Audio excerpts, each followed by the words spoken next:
A la que me enfrenté fue ¿qué es un antagonista exactamente? Un antagonista es la fuerza de oposición del protagonista, puede ser bueno o puede ser malvado. La gran mayoría de antagonistas son malvados, obviamente, y nos resultan atractivos porque representan todos los deseos reprimidos que tenemos. Si un protagonista es una fuerza del orden que intenta restaurar la paz, que intenta restaurar la bondad, el antagonista es atractivo porque precisamente intenta romper todo eso.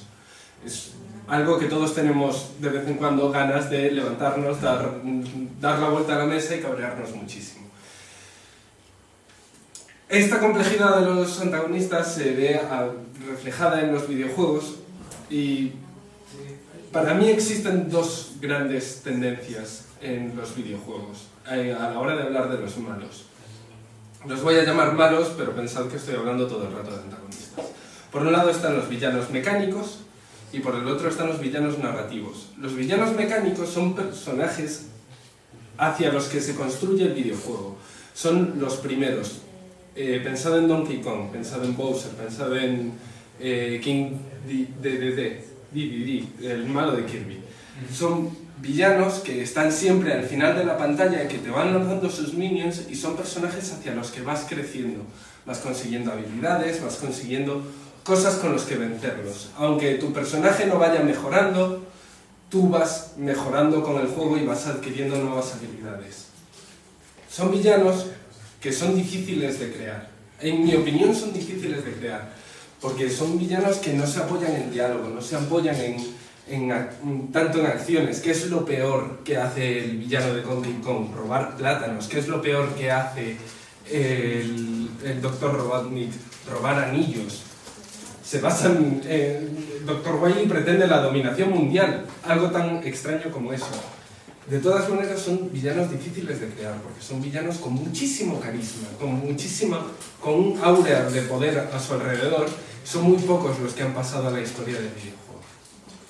Eso por un lado, y luego están los villanos narrativos. Yo vengo del mundo del cine, así que me centro un poquito más en ellos porque me resultan un poquito más interesantes. Un villano narrativo, en vez de crecer hacia el final del videojuego, crece con él. Pensad en Saren, de la saga Mass Effect. Son villanos que exponen sus motivaciones, que todos sus actos tienen motivos, que todo lo que hacen está justificado. Los vemos a lo largo de todo el videojuego y en cada enfrentamiento con ellos, porque hay más de uno a lo largo de todo el juego, entendemos mejor hacia dónde van y por qué hacen lo que hacen. Pensando de nuevo en Saren de Mass Effect. Es un personaje del que antes de empezar el juego, antes de empezar la jugabilidad, antes de ponernos en la piel de Shepard, ya hemos oído hablar de él. La primera vez que lo vemos traicionando a los suyos. La segunda vez que lo vemos nos explica, nos da un principio de sus motivaciones y para cuando llegamos al final entendemos perfectamente por qué hace lo que hace. Ambos tipos de villanos son difíciles de construir y son muy complejos. Lo que me parece muchísimo más difícil y muchísimo más interesante, por lo tanto, no me voy a ofender si te vas. Pero uno de los miércoles lo que me parece muchísimo más difícil e interesante son los villanos que combinan ambas cualidades. Por supuesto, un villano narrativo tiene mucho de mecánico porque al final del videojuego siempre te tienes que enfrentar a él. Estoy pensando en Big Boss de Metal Gear Solid. O sea, siempre al final del videojuego te tienes que enfrentar a él y es un enfrentamiento normalmente muy difícil, para el cual has ido adquiriendo habilidades. Lo que más se diferencian es en la historia, en el fondo de ellos. Para mí el que mejor representa ambos planos es Ganondorf.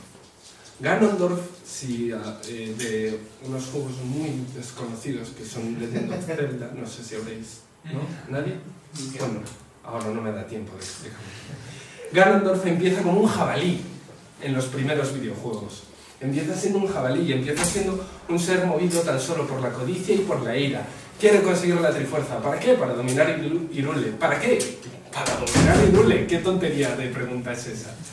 Pero a medida que van pasando los videojuegos, Ganondorf va adquiriendo, se va convirtiendo en un ser antropomórfico, va consiguiendo líneas de diálogo, va poquito a poquito volviéndose no más tridimensional, sino con más facetas.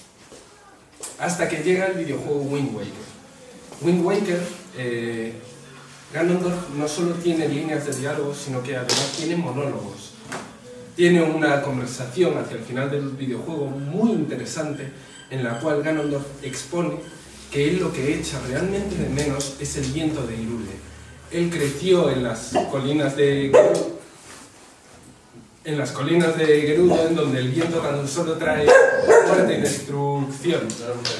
No, solo trae muerte y destrucción. Y las colinas de Hyrule traen aire, bien, eso es lo que él quiere recuperar. Y entonces te das cuenta de que Ganondorf tiene una motivación, tiene un motivo por el que es como es. Y cuando vuelves a jugar a los Zeldas, a todos ellos, dado que Ganondorf es una reencarnación una y otra vez a lo largo de todos los juegos, ves detallitos, ves formas en las que se ven reflejados esos motivos, esas necesidades que tiene Ganondorf. A mí, en ese aspecto, me parece a día de hoy uno de los villanos más completos. Por supuesto, esto ya no funciona. No es que ya no funcione, sino que los videojuegos han dado un salto cualitativo, especialmente en el último 2 años, 5 años, y ahora hay videojuegos como Undertale, como Hotline Miami, en los cuales el papel del villano es muchísimo más abstracto, es muchísimo más complejo. Los que hayáis jugado a Undertale sabréis un poquito mejor de qué estoy hablando, porque yo no lo he jugado. Así que me gustaría que se estableciese un debate en hacia dónde van a ir los villanos en los videojuegos narrativos, qué es lo que va a ocurrir a continuación, hacia dónde creéis vosotros que van a ir los malos a partir de ahora, especialmente en los juegos narrativos, porque los villanos mecánicos, lo que se dice evolucionar, por naturaleza no pueden, porque están simplemente como fuerzas de oposición, excepto si nos vamos al lore de cada videojuego, si se examina el origen del Dr. Wily, la historia es apasionante, pero no se encuentra en el videojuego. Hay que irse a foros, al librillo de dentro del videojuego, etc. Entonces es eso lo que me interesa que hablásemos ahora, hacia dónde va el villano.